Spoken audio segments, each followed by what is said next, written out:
यहाँ पर देखिए साथियों, ये वाले सवाल जो आपके सामने दिया गया है मोस्ट इंपॉर्टेंट सवाल है। SSC, UPSC, NTPC, railway, other exam के लिए भी काफ़ी इंपॉर्टेंट है। अभी हाल ही में ये सवाल जो है हमारे एक फ्रेंड ने हमारे पास मैसेज किया और कहा कि ये बहुत ज़्यादा इस वक्त पूछी जा रही है। बाकी उसका यहाँ साइड में अभी स्क्रीनशॉट लगा देंगे, आप वहाँ पर देख लीजिएगा। ये वाली सवाल जो है हर एग्जाम में पूछा जाता है, ध्यान देना, काफ़ी इंपॉर्टेंट। और आपको बता दें ये सवाल आपने कक्षा 10 में पढ़ा होगा।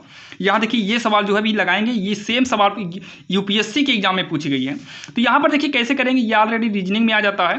तो यहाँ पर देखिए इसको कहने का काफ़ी आसान तरीका है। जब भी आपको ऐसे दे, यानी कि नंबर दे 21, 18, 15 डैश डैश करके 15वां पद ज्ञात करना है। इस तरीके से जब आपको श्रेणी दे देना, तब तुरंत आपको क्या करना है, इसे मानना होगा पहला पद। पहले पद को हम लोग बोलते हैं ए, मतलब सबसे पहले है तो ए बराबर 21 हो जाएगा। अब उसके बाद यहाँ पर थोड़ा हमको डी निकालना पड़ता है। डी को बोलते हैं सार्वांतर। यहाँ पीछे वाले पद में से अगर हम आगे वाले को घटा दें तो हमारा जो है सार्वांतर डी निकल आता है।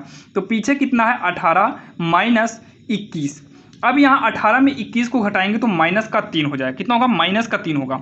बोला क्या है कि 15वां पद बताइए, मतलब 21 है, फिर 18 है, फिर 15 है, ऐसे 3 कम होते जाएगा तो 15वें नंबर पे क्या आएगा वही बताना है। तो यहाँ पर एक फार्मूला हमें यूज करना है, 15वां पद बराबर, ध्यान से सुनना, 15वें पद का जो फार्मूला होता है, आप ए लिखना प्लस में 15 में से 1 कम कर दो तो 14D, 15 में से 1 कम करेंगे 14D होगा।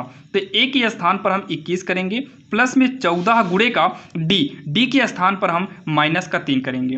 तो 21 प्लस माइनस का माइनस, 14 त्रिक 42 होगा और इसको घटाने पर माइनस का 21 आएगा, यानी कि ऑप्शन नंबर बी इसका करेक्ट आंसर होगा। तो यहाँ पर देखिए जो दूसरी नंबर सवाल है, आप लोग इसको करके बताइए। और यहाँ पर देखिए ध्यान से आप लोग सुनिएगा, ये सबसे पहले है तो ए बराबर 10 करेंगे, जैसे अभी हमने इसके पहले किया था। अब यहाँ पर डी निकालने के लिए पीछे वाले पद में से आगे वाला घटाएंगे, तो पीछे 20 है, 20 में 10 घटाएंगे तो 20 में 10 गए कितना आएगा, 10 आएगा। 20 में 10 घटाएंगे तो 10 आएगा। बोला है 500, मतलब ऐसे ही करके ये 500 तक गया है।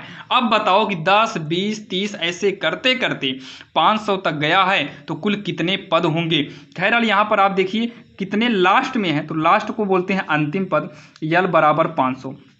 इसके लिए एक फार्मूला आता है, यल बराबर ए प्लस यन माइनस 1D। इसी फार्मूले के जरिए हम यन का मान निकालेंगे। तो यल कितना है, 500 है, ए कितना है, तो ए की बात करें तो ये 10 है, प्लस में यन हमें निकालना है, नहीं मालूम है, रहने दो। डी कितना है चेक कर लो, डी यहाँ पर 10 है, ये हो जाएगा 500 बराबर का 10, प्लस में 10 का गुणा कराएंगे, 10 यन हो जाएगा, माइनस का 10 इकन्नम 10, 10 से 10 कटेगा तो ये 500 बराबर का 10 यन होगा। ये 0 से 0 काट देंगे तो यन बराबर 50, यानी कि ऑप्शन बी इसका करेक्ट आंसर हो जाएगा। ध्यान देना, अब यहाँ पर कितना भी अंक बदल कर एग्जाम में दे, लेकिन आपको फार्मूला यही यूज करना है। और विश्वास के साथ कहते हैं कि ये दोनों सवाल आपकी समझ में आई होगी। अगर आप इस चैनल पर नए हैं तो चैनल से जुड़ जाइए, ताकि हम जितने भी मोस्ट इंपॉर्टेंट क्वेश्चन बताएं वनडे एग्जाम के लिए, वो लेटेस्ट आप तक पहुँच जाए।